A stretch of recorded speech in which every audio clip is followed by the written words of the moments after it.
The amount of new things that I'm trying in this video can only end well, or at least that's what I'm telling myself because I really desperately hope that some of this stuff works.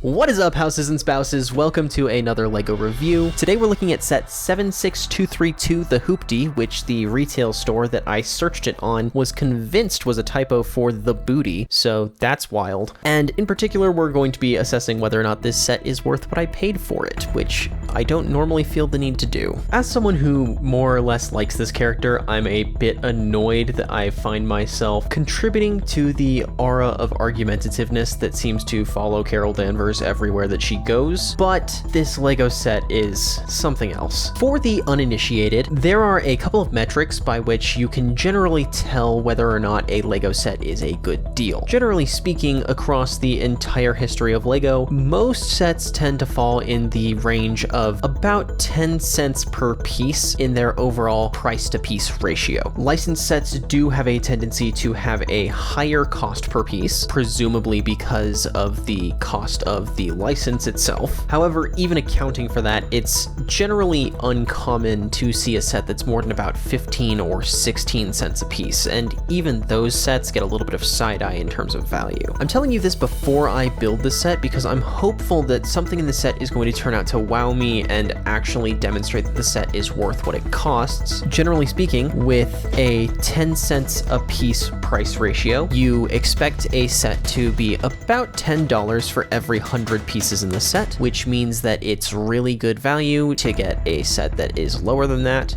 The set is 420 pieces. This set is $90 MSRP, which you may notice is around $10 more expensive than double what I just told you should expect. A set this size I would expect to be $45, maybe $50 if the price is particularly egregious, and $90 is insane. I do want to be forthright in letting you know that I only spent about $80 because I was able to get it from the grocery store that I work at with my employee discount, and even with that discount, I'm not entirely convinced that I'm going to get my money's worth, so let's dive right in and see what it's like. I wanted to get that out before my opinion was colored by what actually building the set is like. Hopefully my actual review of the set gets the chance to be a little bit more positive than we've been so far, but I'm not holding my breath.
Alright, at this point I have built the set and given myself some time to think about it, and my opinion is not getting any kinder, so I'm going to get it down in basically one fell swoop. First things first, the minifigures are definitely the high point of the set, and of the minifigures, Kamala is far and away the best. The printing flowing from her torso onto her legs looks fantastic, and the detail down the back of her torso, even where it will be covered by her hair most of the time, is accurate and effective, and I really like the minifigure. Photon is less impressive, but I don't think the minifigure's bad. I would have appreciated leg and or arm printing, but that's hardly an original request, and what detail is present is very effectively printed, and stands out really well. The color scheme definitely works in her favor, and the face print used is unique, at least from the one used for her minifigure in the Marvel Studios Collectible Minifigure Series 1, so that's nice. Carol is definitely the weakest of the bunch. Something interesting comparing the minifigure to her previous incarnations from the MCU is that the torso is printed on red instead of dark blue, which has the advantage of making the reds pop more. Unfortunately, it has the disadvantage of meaning that the dark blue and the black that is printed on the blue to separate the panels of the suit blend into each other, and so all of the detail on the minifigure is actually fairly muddy. I do appreciate that she has an actual angry face this time around, but it's potentially approaching the boundary of too little too late. That said, Kamala and Photon definitely bring something to the set and to my MCU minifigure collection as a whole, and so I'm inclined to rate these as slightly above average. It is nice that there's not a single reprint or redesigned minifigure in this lineup. I'm willing to give this a 6 out of 10. That is going to be the highest number that you hear this video.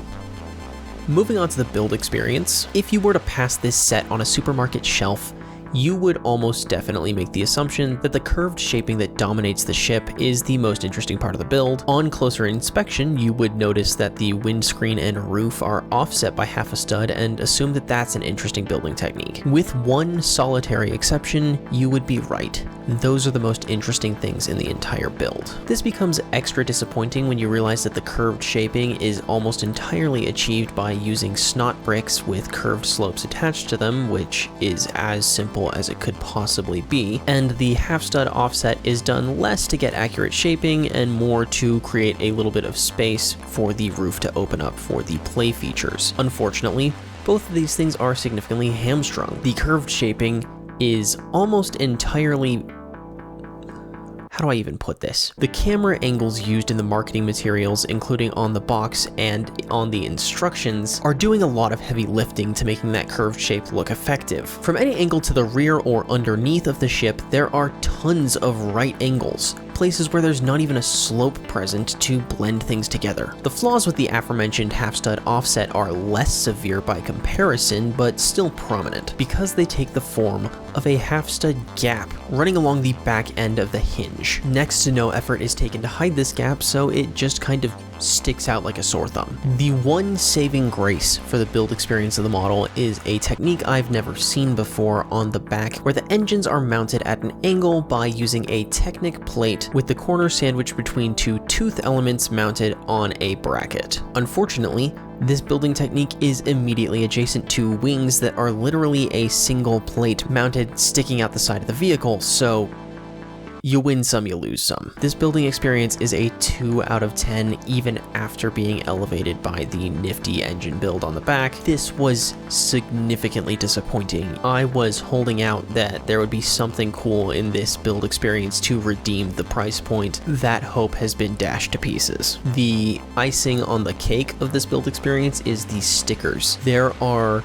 an abundance and places where very simple details are done using stickers instead of pieces. I drew attention in my Guardianship review to the difference between brick-built controls and printed controls, and this feels like the next step down the ladder. This cockpit has almost all of its detail done through stickering. The insult to injury of this is that there are places on the exterior of the ship where details will be added to one piece using stickers that fail to flow into anything else on the rest of the build. There are stickers that indicate the boundaries between panels on the ship's hull that just end when they reach the end of the piece instead of flowing into something, anything, to indicate that those panels continue. I'm not sure if I'm more offended by what we got with these half-baked details than I would have been if we received a version of the set where there were stickers that you needed to align along several panels, or just where the detail was omitted entirely. In terms of play value, the set is a little bit better, although the bar isn't high. Any vehicle this size or smaller is going to be swooshable just by virtue of being small, so it does get some points there. And the interior is decently roomy and decently detailed, which is more than some sets can say. It is nice that even at this smaller scale, you can actually situate all three figures inside if you are interested in doing so.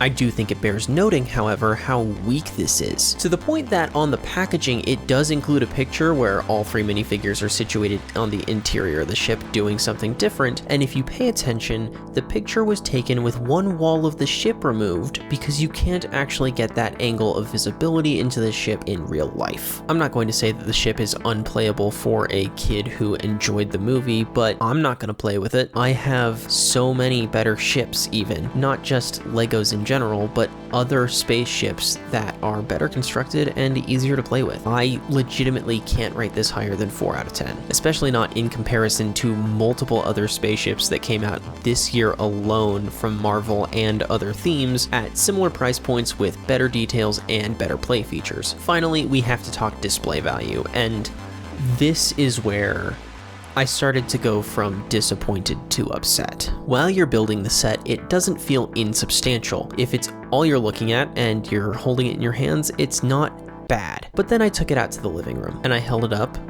next to set 76248, the Avengers Quinjet, or set 76255, the New Guardian ship. Both of these sets also came out this year. Both of them are only $10 more expensive than the Hoopty. Both of them include their own brick-built display stands that present them, if not at a flattering angle, then at least something interesting. The crushing lack of pieces that I addressed in the intro is plainly on display here. This is tiny by comparison. The moment that I got really mad though was when I put it next to this set. This is just the Quinjet from set 6869, Quinjet Aerial Battle. That means this is missing the alien speeder that would carry Loki. The sense of scale is more significant, the detail is better, the techniques are more interesting, and this set only cost $70. That means this Quinjet had a price per piece of 9.5 cents. Compared to the 21.4 cents per piece of the Hoopty. I don't need to spell out for you how low this display value is. You couldn't pay me to add this to the display in the living room. This set doesn't even deserve a space among the sets that I keep in boxes for future display. This is not worth the space it takes up. This is unironically a 0 out of 10 for display value. That means that the Hoopty's composite score comes out to 3 out of 10. It's lifted by good minifigures and acceptable play value, but ultimately I can't see a situation where this set is worth purchasing. Heck, currently all 3 of these minifigures are going for around $26 on Bricklink, which means that if you just want the minifigures, you can get all 3 of them for a combined $15 cheaper than the set. The sad part is that that $15 may legitimately be what the set is actually worth, and the minifigure's value is just being inflated by how expensive the set is to begin with. If you're a big fan of Captain Marvel, or you see the Marvels when it comes out and you absolutely adore the movie, then maybe this set could be worth it, especially if you find it on a decent markdown somewhere. But I would be more inclined to recommend that you just skip the set and hope that the minifigures are reproduced in another one, especially considering that we're missing both Nick Fury and the antagonist of the movie. Generally speaking, I want this channel to be a beacon of positivity, and I hope that at least the optimism about the set in this video can do that. I'm here to talk about things that I love, not things that I hate, but I have to review this honestly. As always, thank you for your time. There are some very exciting things coming on the horizon. Be sure to like and subscribe. The support means the world to me, and I am very excited with the way that this channel has been growing. Thank you so much for your time, and I look forward to seeing you again soon.